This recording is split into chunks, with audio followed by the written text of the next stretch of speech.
Good morning, and today we are going to see about Spearman experiment. So, before going deep into this experiment, we should first know what are organizers because organizers plays an important role in the development of embryo. So, all these experiments are based on this, and also Spearman was awarded Nobel Prize in the year 1935 for his work on a newt explaining organizer. And all the experiments of Spearman and Mangold lead to the discovery of embryonic induction and organizer. And now let's pass on to Spearman's experiments. See, Spearman did series of experiments in the embryos of newt triturus, a tailed amphibian. Experiments of Spearman lead to the discovery of embryonic induction and also organizer. So Spearman did his experiments in the embryos of this newt triturus. It is a tailed amphibian. And now let's see about few experiments done by Spearman. First we'll see about the hair loop experiment. See, in this experiment, he has selected a fertilized egg and he has constricted the fertilized egg of the newt into two with a baby hare, his own sons. And the constriction was not carried out completely. The two halves were still connected to each other by a narrow bridge of cytoplasm. See, you can see here also the constriction, the knot was not tied up tightly, but it is loosely tied. The loop was made very loose so that the cytoplasm can still move from this half to this half and also from here to here. So the constriction was made, the knot was made in such a way that the cytoplasm can be connected through this narrow bridge. So what happened? The hair loop was made in such a way that each half received a portion of the gray crescent cytoplasm. So while doing this constriction, it was done in such a way that each half received a portion of gray crescent cytoplasm. Right? So in both half, the gray crescent is present. But you can see here the nucleus is present only in one half, that is said to be nucleated half. The nucleus of the zygote was located in one half and the other half consisted of no nucleus but it consisted of cytoplasm only. So now see what happened. The nucleated half cleaved into 2, 4, 8 cells and so on. Okay, so only division took place in this half where there was nucleus present. But the non-nucleated half remained uncleaved. No division took place. It's because of the absence of the nucleus. So only the nucleated half divided into so many cells. Cleavage took place only in this part. But in this half there was no division, no cleavage took place. But once it reached the 16-celled stage, what happened? See, already in the beginning step I have told you the loop was not very tight. So now what happened? During the 16-celled stage, one of the nucleus, one of the daughter nuclei passed through the cytoplasmic bridge into the half of the egg which had no nucleus.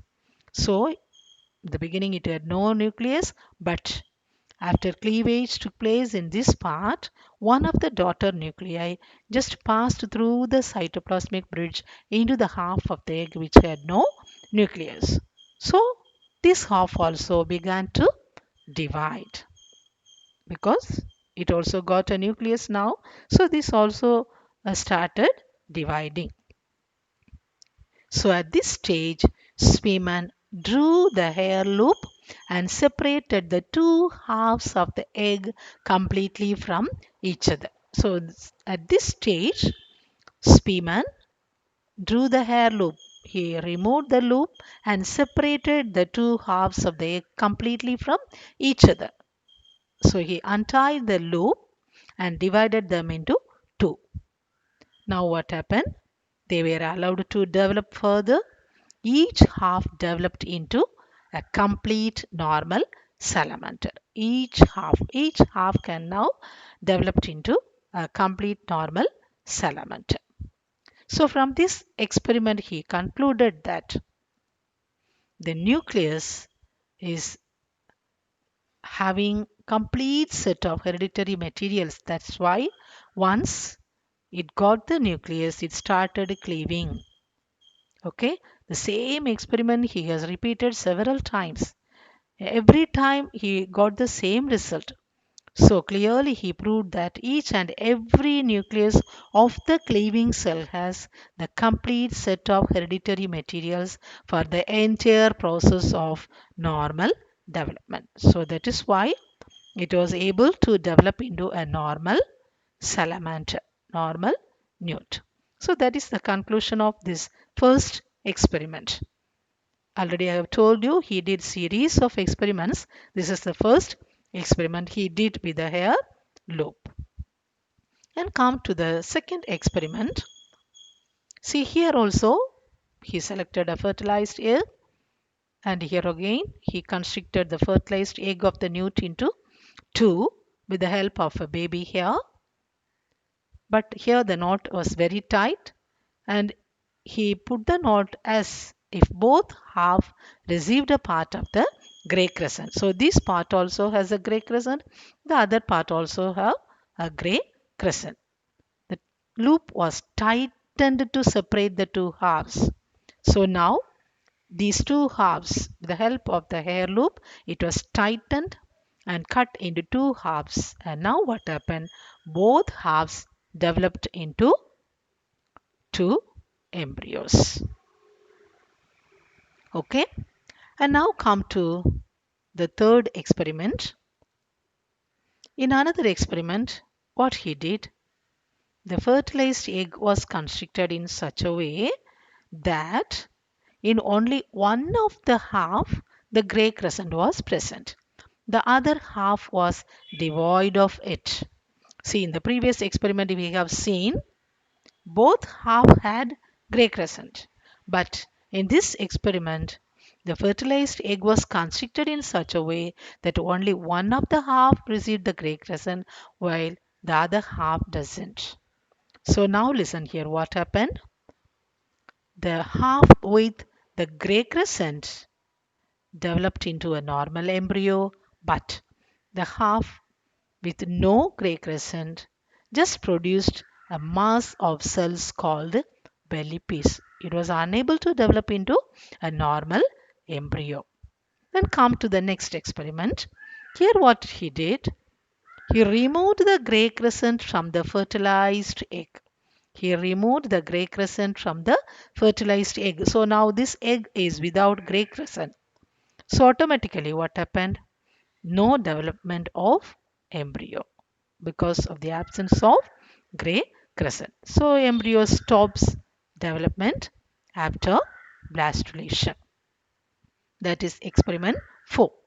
So based on these findings, based on these results of experiment 2, 3 and 4, Spearman concluded that the gray crescent was necessary for the normal process of development. The gray crescent was necessary for the normal development of the embryo. Okay, so after doing all these series of experiments only he came to this conclusion. He has also proved this also. By repeatedly doing these experiments, he has also proved this. So it shows that gray crescent is very, very important, and it plays a main role as organizer and also inducing the surrounding tissues also to develop into embryo. Okay, and come to the next experiment, experiment 5. Here what he did, he surgically divided the two halves, egg into two. Okay, here again the same thing. One half had gray crescent, the other half had no gray crescent. So the same way, the half with the gray crescent developed into a normal embryo, and the half without gray crescent has just produced a mass of cells called belly piece. It fails to develop into a normal embryo. This is experiment number 5. And now come to experiment 6. See, in this experiment what he did, during the early gastrula period, he removed the dorsal lip from one embryo and transplanted the same dorsal lip into another gastrula. He transplanted the dorsal lip which was removed from another gastrula. So what happened? The graft develops into a secondary embryo in the host. So you can see in this picture clearly, this is the donor embryo, this is the host embryo. So here in this experiment, what Spemann did, he dissected out the dorsal lip of this embryo and transplanted this dorsal lip into the host embryo. So already this embryo had a dorsal lip. In addition, he has grafted another dorsal lip also. So what happened? You can see there are two embryos developing. Secondary embryo and the primary embryo. Two embryos were developing. So this is another experiment. Come to the 7th experiment. What he did, from the fertilized egg, he has removed the gray crescent and grafted in another fertilized egg, as he did in experiment 6. The same way, but in experiment 6 he removed the dorsal lip and transplanted to another embryo. But here, from one fertilized egg, he removed the gray crescent and grafted into another fertilized egg of the opposite on the opposite side. So see what happened. Two neural tube develops. Two neural tubes develops. So that is experiment number 7. So with all these experiments, he has concluded that Spemann did series of experiments, and finally he concluded that in the fertilized egg, gray crescent acts as the organizer. In the early gastrula, dorsal lip functions as organizer. In the late gastrula, cardomesoderm functions as organizer. So, gray crescent, dorsal lip, cardomesoderm, all they have the properties of organizer. So, after doing series of experiments, finally Spemann concluded that these are very important and functions as the organizers. Without this gray crescent or without this dorsal lip during gastrula or without this cardomesoderm in the late gastrula, the embryo could not be able to develop. It could develop only in the presence of these organizers, and these are all very important, and it was proved through Spemann's experiment. Thank you.